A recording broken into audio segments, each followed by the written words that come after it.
ETF index mutual funds నేర్చుకుని stock మార్కెట్లో రాణించాలనుకుంటున్నారా? వెంటనే ఈ నెంబర్కి కాల్ చేయండి.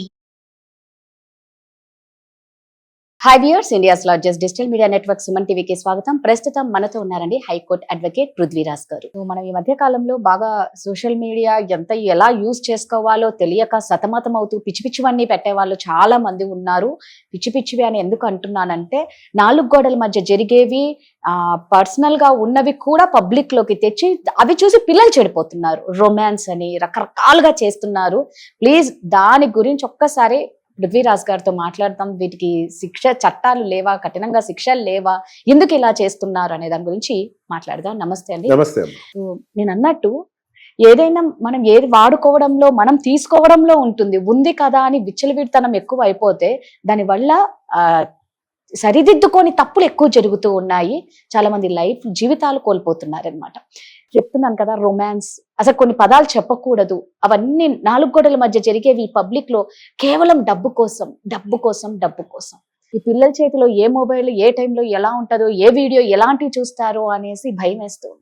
దీనికి ఏమి కఠినంగా ఏమన్నా చట్టాలు కానీ, లేదు అంటే ఇలా చేస్తే ఇలాంటి పనిష్మెంట్స్ కానీ ఏమి ఉండవా అండి? ఖచ్చితంగా ఉన్నాయమ్మా. దాంట్లో ఒక క్రైమ్ ఉందంటే దానికి ఖచ్చితంగా ఒక పనిష్మెంట్ అనేది ఉంటుంది. కొత్త వినూత్నమైనటువంటి క్రైమ్స్ వచ్చినా సరే వినూత్నమైన కొత్త చట్టాలు అన్నది ప్రవేశపెడుతున్నారు. మీకు నెక్స్ట్ వీడియోలో కంటిన్యూ చేద్దాం. ఇది సెక్షన్ 69 అని చెప్పేసి ఈ మధ్యన ఒక పాత ఐపీసీ రూపాంతరం చెంది బిఎన్ఎస్ కింద వచ్చింది, భారతీయ న్యాయ శిక్షా స్మృతి.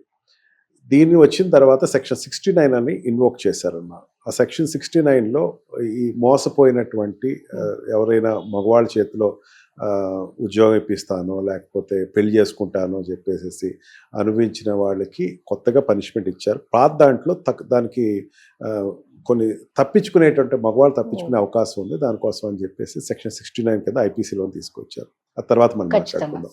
ఇంకా ఈ సోషల్ మీడియాలో వాళ్ళు అమ్ముకుంటున్నారమ్మా దీన్ని. దాన్ని ఏమంటారంటే, మీరు ఇందాక చెప్పినటువంటి కామ విచ్చలవిడతనం, కామ అందులు చేసేటువంటి చర్యలు ఏదైనా అయితే ఆ వీడియోస్ అని అమ్ముకుంటారు. అంటే అదొక పెద్ద రాకెట్ అమ్మా. మనకి సైబర్ క్రైమ్ అని చెప్పేసి ఉంటుంది. సైబర్ క్రైమ్లో ఏదైనా సరే ఇటువంటి వీడియోస్ ఏదైనా జనరేట్ చేసి పెడితే కనుక సైబర్ క్రైమ్లో దాని పనిష్మెంట్ 3 years ప్లస్ నుంచి ఉంది దాంట్లో punishment. And also modesty of women ఆటోమేటిక్గా ఉంది. మోడెస్టీని ఉమెన్ ఏ రకంగా అయితే చూపించకూడదు ఆ రకంగా చూపిస్తే పనిష్మెంట్ ఉంది. అండ్ చిన్నపిల్లలు చేస్తే కనుక పోక్సో చట్టం ఉంది. పోక్సో చట్టం ప్రకారం వాళ్ళకి పనిష్మెంట్. పోక్సో చట్టంలో ఏంటంటే అద్భుతమైనది ఏంటంటే, అబ్బాయిలకి చూపించినా సరే, అబ్బాయిలు ఏదైనా చూపించినా సరే దానికి కూడా పనిష్మెంట్ ఉంది. అమ్మాయిలు ఒక్కడే కాదు, 18 ఏళ్ళు నిండినటువంటి అబ్బాయిలకు కూడా ఏ రకమైనటువంటి ఇటువంటి ట్రాప్లో పెట్టి వాళ్ళు ఈ సెక్షువల్ యాక్ట్స్ ఏదైనా చేస్తూ ఉంటే దాన్ని షూట్ చేస్తే కనుక ఖచ్చితంగా పనిష్మెంట్ ఉంది. అండ్ ఆల్సో కొన్ని వాటిని 18 ఏళ్ళ లోపల కనుక జరిగితే కనుక ఏదైనా వాళ్ళ మీద ఏదైనా శారీరకమైనటువంటి సుఖాల కోసం వాడుకుంటే కనుక రేప్ కేసులో తీసుకొస్తారమ్మా. దాంట్లోనూ ఎటువంటి అంటే 376 రేప్లోకి వస్తుంది. Capital punishment up to death, వాళ్ళు ఉరిశిక్ష వేసే వరకు దానికి పనిష్మెంట్ ఉంది. దాంట్లో చట్టాలకు ఎటువంటి నిబద్ధతలు కానీ పరిధులు కానీ లేవు. We can approach. ఇదంతా ఒక ఎత్తు అయితే, ఈ చేసేటువంటి వాళ్ళు అమాయకులు అని చెప్పేసి నేను అంటాను. నేను ఆలోచన ఉండి చేస్తున్నారని అయితే నేను అనుకోను. ఎందుకంటే వాడు ఒక ప్రేమికుడు ఎవడో వచ్చి మన ఇద్దరం కొంచెం రొమాన్స్ చేసుకునేటప్పుడు అది వీడియో షూట్ చేసుకుందాం, అది వాడు ఏం చెప్తాడంటే ఇది నేను మెమరీస్ కింద పెట్టుకుంటాను అని ఒక రకమైనటువంటి ప్రలోభ పెట్టి, అంటే వాడితో ఎటు పెళ్లి చేసుకుంటా ఆడవాళ్ళు ఇచ్చే పని చేసేటప్పుడు ఖచ్చితంగా చిన్నపిల్లలైనమ్మా వాళ్ళ 16 కానీ 15 ఏళ్ళప్పుడు కూడా ఇటువంటివి ఒక పిల్లవాడు ఒక మగవాడు చేస్తున్నప్పుడు వాడి ఆ అమ్మాయి దృష్టిలో ఏంటంటే ఇతను నాకు జీవిత భాగస్వామి కాబోతున్నాడు అని చేస్తుంది. అంతేగాని భాగస్వామి కాదు అనుకుంటే ఈ పని చేయదమ్మా అన్న ఆశతోటి ఆ అమ్మాయి చేస్తుంది. చేసిన తర్వాత దానికి లోబడి ఏదో చేయకూడనటువంటి ఎక్కడో సీక్రెట్గా జరగాల్సిన పనులు వాళ్ళు చేసుకుని దాన్ని పబ్లిక్ మీడియాలోకి ఇవ్వటం, అండ్ వాట్ ఎవర్ ట్యూబ్స్లోకి ఏదైతే ఉందో దానికి అప్లోడ్ చేయటం, దానివల్ల వాళ్ళకి డబ్బులు రావటం, ఇదంతా ఒక రాకెట్ కింద నడుస్తుందమ్మా. ఇటువంటిది కాకుండా పెళ్ళైన వాళ్ళు కూడా వాళ్ళు బెడ్రూమ్ సీక్రెట్స్ ఏదైతే ఉన్నాయో దాన్ని కూడా బహిర్గతం చేస్తున్నారు, లోబడి చేస్తున్నారు. ఏదైనా సరే నా దృష్టిలో ఏంటంటే ఇదంతా కూడా వాళ్ళిద్దరే కాదు, వాళ్ళతో తోడ్పడేటువంటి థర్డ్ ఐ అన్నది ఉంటుంది. ఆ థర్డ్ ఐ కోసం వీళ్ళు పనిచేస్తున్నారని చెప్పచ్చు. థర్డ్ ఐ అన్నది ఒక బ్రోకర్ కావచ్చు, లేకపోతే ఒక ట్యూబర్ కావచ్చు, ఎవరైనా కావచ్చు. వాళ్ళు ఇది చేస్తే కనుక మీకు లైక్స్ వస్తాయి, డబ్బులు వస్తాయి, డబ్బులకి మీరు కొంచెం ఇచ్చేయండి, డబ్బులు ఈ రకంగా కూడా చాలా ఎక్కువ సంపాదించుకోవచ్చు. మీరు చేసే రెగ్యులర్ పని షూట్ చేస్తాం.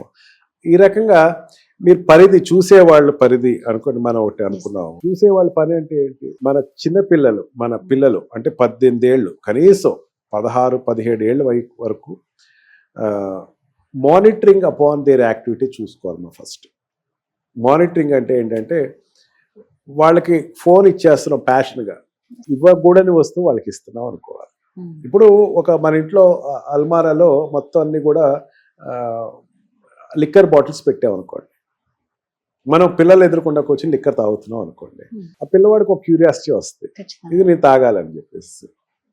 నువ్వు లేనప్పుడు ఆ లిక్కర్ బాటిల్ దాంట్లోంచి ఒకటి తీసుకుంటాడు, తాగుతాడు అనుకుందాం. ఇది తప్పెవరిది? పేరెంట్స్దే. సెల్ ఫోన్ కూడా అటువంటిది అమ్మా. నీ ఫోన్ ఇవ్వకూడని వస్తువు అతనికి ఇస్తున్నావు. ఫోనే కావాలనుకుంటున్నాడు, వీడియో గేమ్స్ కావాలనుకుంటున్నాడు, వీడియో గేమ్స్కి ప్లే స్టేషన్స్ ఆడుకుంటాడు. ఇంకా అంతకన్నా ఇంకేం కావాలి? లేదా నేను వరల్డ్ ఎక్స్ప్లోర్ చేసుకుంటాను, లేకపోతే జియోగ్రఫికల్ ఛానల్ చూసుకుంటాను అంటే టీవీ పెట్టు, ఛానల్ కొను. నేను స్పోర్ట్స్ చూసుకుంటాను, స్పోర్ట్స్ కూడా కావాల్సిన ఛానల్ కొను. ఆల్టర్నేటివ్ మెథడాలజీస్ ఆలోచించకుండా తల్లిదండ్రులు ఏం చేస్తున్నారంటే ఫోన్ వాడికి ఇచ్చేయటం. ఫోన్ వాడికి ఇచ్చినప్పుడు దానిలో నువ్వు చూసే వస్తువు చిత్రాలు ఉన్నాయి, వాడు చూసే చిత్రాలు కూడా దాంట్లో ఉన్నాయి అన్నది ఒక బ్లైండ్ నోషన్ తోటి ఉంటాడు. ప్రతి తల్లిదండ్రులు వాడి పిల్లవాడు అమాయకుడే, వాళ్ళ అమ్మాయి అమాయకురాలే. వాళ్ళు ఏం చూడరు. ఏంటి నువ్వెవరు చెప్పడానికి, డిక్టేట్ చేయడానికి? నీకేమనుకుంటున్నావు? పిల్లవాళ్ళు, మన పిల్లలు అయినా సరే అమ్మా, మన పిల్లలు ఎట్లా చూడాలంటే వాళ్ళు ఒక జెనెటిక్గా చెప్పాలంటే వాళ్ళు పెరుగుతున్నట్టు వాళ్ళ లోపల ఉండే హార్మోన్స్ పెరుగుతున్నాయి, వాళ్ళు జెనెటికల్గా పెరుగుతున్నారు, వాళ్ళు కూడా నీ వయసులోకి వచ్చేటువంటి పరిస్థితుల్లో ఉన్నారు. నువ్వు ఆ వయసులో నువ్వు ఎట్లా ప్రవర్తించావో నీ వయసులో వాళ్ళు అట్లా ప్రవర్తించాలని చెప్పేసి అన్నారు. ఇదంతా కూడా ఎందుకు వస్తుందంటే ఇంట్లో ఈ ఉమ్మడి కుటుంబాలు విచ్ఛిన్నం అవటం వల్ల వస్తుంది. ఉమ్మడి కుటుంబాల్లో ఉంటే సిఐడి ఆఫీసర్ కింద అమ్మమ్మో, నా తాతయ్యో, నానమ్మో ఎవరో చూస్తూ ఉంటారు. వాళ్ళు దూరం పెట్టేసాం. అసలు ఈ మధ్య కొత్త ప్యాషన్ అయిపోయిందమ్మా దీంట్లో. అదే బాధ అనిపిస్తూ ఉంటుంది. మా అబ్బాయి ప్రైవసీలో ఉన్నాడు అంటారు. ఆ ప్రైవసీ అన్న వర్డ్ ఇంటా ఉంటే ఎంత బాధ అనిపిస్తుంది. పిల్లవాడికి ప్రైవసీ ఏంటి అసలు? 16-17 ఏళ్ళ వరకు వాడి ప్రైవసీ అనేది మనం ఆలోచించకూడదు. అంటే ఇదంతా తగ్గించుకోగలిగితే నీ పిల్లవాడు సక్రమంగా ఉంటాడు. ఏం చేయాలి? స్పోర్ట్స్కి పంపించండి, వాడికి ఒక ఆర్ట్ నేర్పించండి, ఆడపిల్లలు అయితే సెల్ఫ్ డిఫెన్స్ నేర్పించండి. మైండ్ పక్కదోకెళ్తాను. టార్గెట్ చెప్పండి, అరే నేను బాగా ఆడేవట్రా, నువ్వు చెప్పారు నాకు, మొన్న గట్టిగా ఆడతాడు. ఇది చేయకుండా ఆడికి ఫోన్ ఇచ్చేసేసి ఆడు చిన్నప్పటి నుంచి మాటలు రాకపోయినా ఫోన్ స్క్రోల్ అప్ చేయటం, ఇది తప్పు.